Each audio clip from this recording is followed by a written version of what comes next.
I'd like to talk to you a little bit about how we are structured here in the San Francisco Bay Area, which is very similar to how we were structured in Madras, India, where I worked for 25 years. And it came out of really, again, studying the city and getting a theology of place down in our minds, and then really looking at how do we do incarnational ministry inside the city. So let me just share with you our mission statement, our Bay Area wide mission statement. It's engaging the Bay Area with a loving God. It's very simple.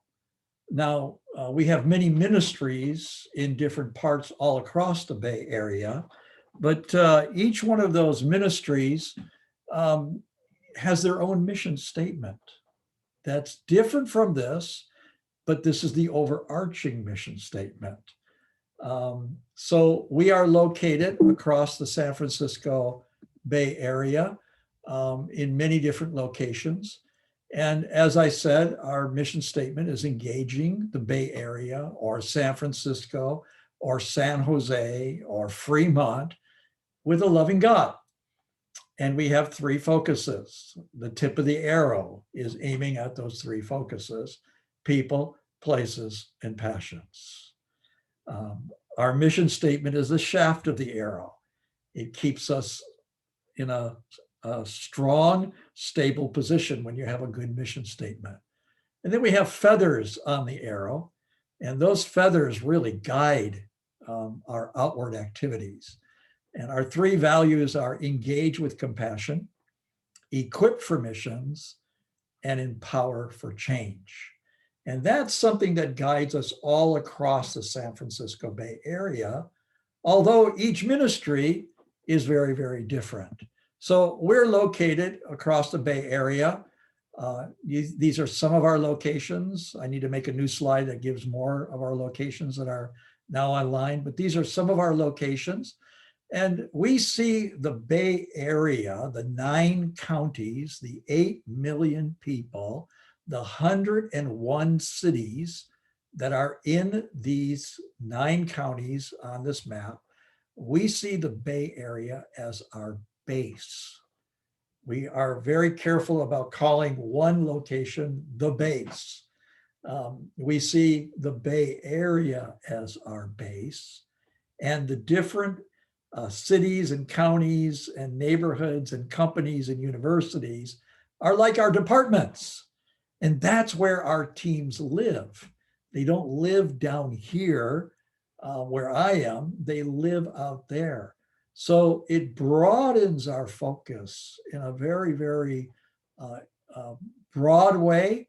It releases people in a very, very focused way to do their ministry out where the people are. So the Bay is our base, and we all share the same mission statement. We all share the same values, but we then go down to our own locations where each team has their own specific mission statement and their own strategies for reaching where God has put them. Now, we're looking at also multiplying University of the Nations schools. They don't have to be all in one location. We could have one in the south, one in the north, one in the east, one in the west. We could have others in between here or over there. You notice there's a lot of water in our area. We're praying for a ship or a small boat that we could take kids from the inner city and go sailing in the San Francisco Bay Area and teach them sailing skills and weather skills and leadership skills and share the gospel with them when they're on board the ship. And all doing that inside that San Francisco Bay Area. So there can be multiple expressions: church planting, or reaching the poor, or reaching the universities, or reaching the Googleites and the Yahooites and the eBayites, and getting involved in all different ministries: a coffee shop, or a dance studio, or arts and music, or skateboarding. So it's a wide area of expression that we can begin to see. So a lot of people ask me, well, how do you run all this and how do you keep it all together? Because it's so spread out, and how do you keep YWAM inside? How do you keep YWAM being YWAM? So we have a few principles that we work on. First of all, we're releasing micro-focused leaders or apostles. And those micro-focused leaders have a clear focus and a strategy for a people, place, or passion of society. They have a macro vision in their micro focus, so the project develops in diversity. They may be church planting amongst the Afghans, but they might have several different ways in which they're engaged. They might be running a gym where they're doing powerlifting. Another branch of it might have some type of service outreach that's going on where they're doing primary healthcare work. And yet another branch might have some educational feature to it. Their focus is the Afghans, but they have 3 different expressions that are going on in reaching those Afghans. And maybe each focus or each outreach has its own leader that's developing and building a team around them. So it's a micro-focused ministry, but there may be one of our ministries here, because Justice Matters, they have about 18 people on their staff. Well, that's like bigger than many bases. Their focus is justice amongst women in a low-income neighborhood of San Francisco. And they have 18 women on their staff doing all different types of ministry, whether it's to families or it's to young girls, or it's with art, or whether it's with music, or whether it's with ballet.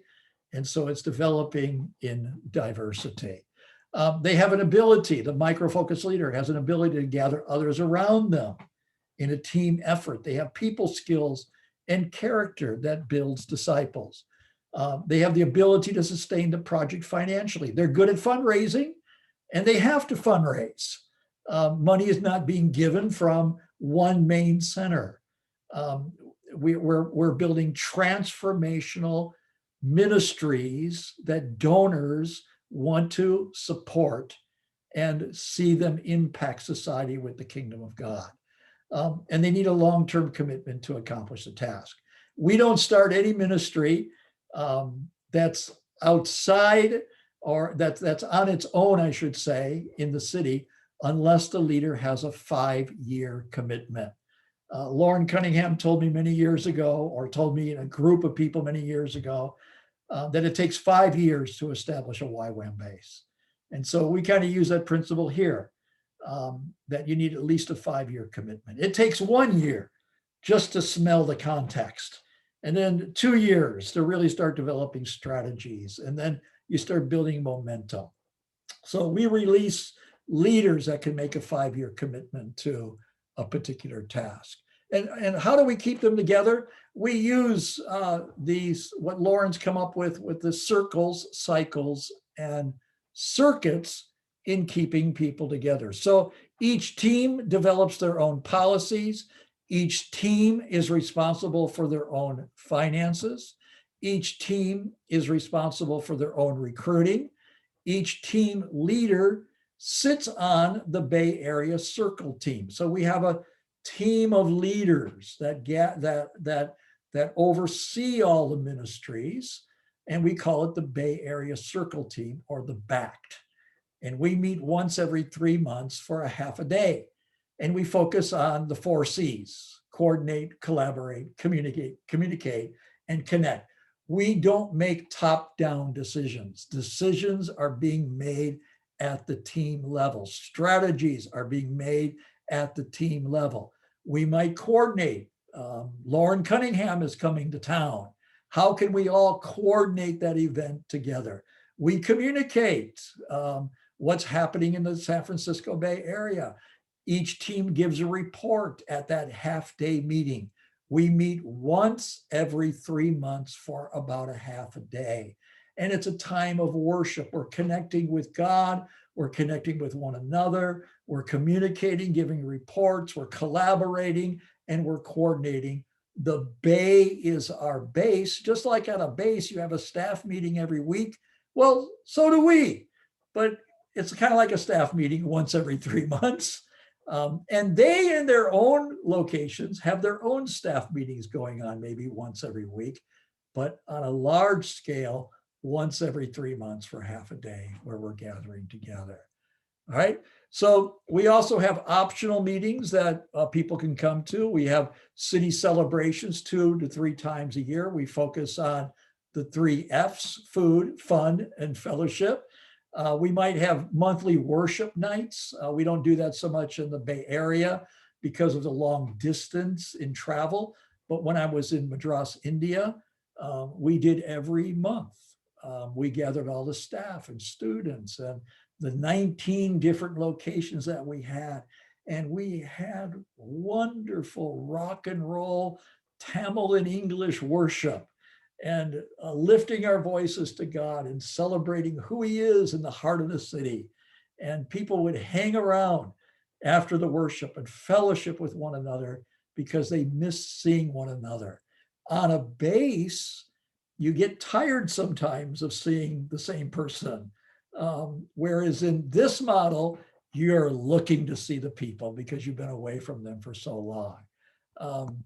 We have fellowship dinners, like when major leaders come through. If John Dawson comes, or Lauren Cunningham comes, or Jim Steyer comes, or Sean Lambert comes, or somebody comes, I'll open up my apartment in downtown San Francisco and we'll host all the leaders from across the Bay Area to come have dinner with this leader. And we sit together and we talk about vision and what God is doing. We have YWAM open nights where everybody joins together. We also have a San Francisco Bay Area retreat. We don't go too far out of the Bay Area. We go down to the Redwoods and we get a nice campsite. And we have food, fun, and fellowship and inspirational teaching in the Redwoods with a swimming pool and hiking and archery and people hanging out together. We do it every year except this year because of COVID. And it's a wonderful time together where we are fellowshipping and we're re-energizing and synergy is coming together. And we make it a mandatory meeting. That if you're part of the San Francisco Bay Area ministries, then come. All staff and students and leaders gather together for 2 to 3 days of being together at a campsite where we can just hang out together and have a wonderful retreat with one another. And then we go down deeper twice a year, every 6 months. We have what's called a review and evaluation. And again, this is a required meeting of all ministry leaders and their assistants or their staff who are in leadership training. And this is an all-day meeting. And if you want information on this, I can send it to you. I've documented it. But each location or each ministry focus gets a 2.5-hour review of their goals with the peers sitting around them. So we might have the Afghan ministry. Leaders sit down for 2.5 hours and he's sitting down with the Because Justice Matters leader, the university ministry leader, the DTS leader, and the coffee house leader.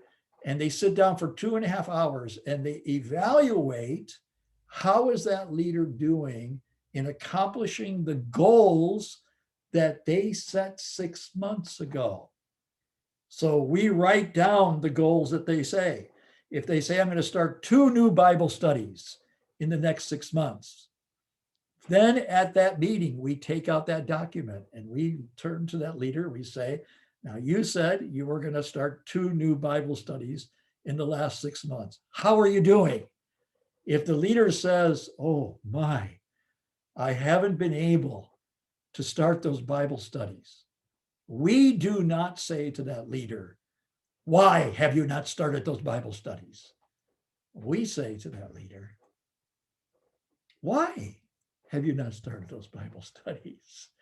And then that leader starts thinking, and he says, well, I got many pastoral problems on my team, and I gave more of my energy to dealing with the problems in my team than doing the outreach that I needed to the community. Now, we don't say, why do you have so many problems on your team? We say, why do you think that's happening? Well, that leader might then say, I think it's happening because I don't really have a pastoral gift. And we don't say to that leader, why don't you have a pastoral gift? We say, what do you think you could do about that? That leader might say, well, how can you guys help me? And maybe somebody sitting in the circle that's from another location in the Bay Area that's a leader. They might say, I have real good skills in pastoring people, and I'll be glad to come to your location once every fortnight or once every 2 weeks. And I'll do some devotion and then just hang around for the morning and see if anybody wants to talk to me. And I'll help build member care at your location. We find synergy begins to happen. People start banding together. Why? Because we have a vision for the San Francisco Bay Area, but each leader is focusing down on their slice of the pie. When you bring them together, church planning amongst Muslims, university ministry outreach, DTS leader in downtown San Francisco, because Justice Matters dealing with women on the streets or in strip clubs, or you bring them together, they start seeing, yes, my ministry is completely different from your ministry, but we have some of the same problems. We share the same values, and we're in the same context of this urban, metro, hyper-diverse city that God has called us to. Let's work together and see the gospel go forward. I'd like you to just take some time as we close and maybe just talk together about how do you see cities, and how can you see YWAM becoming more effective in decentralizing and releasing micro-focused ministries that maybe have nothing to do with training, but they're focused on a particular people, place, or passion. And talk about that and see how God would lead you in that area.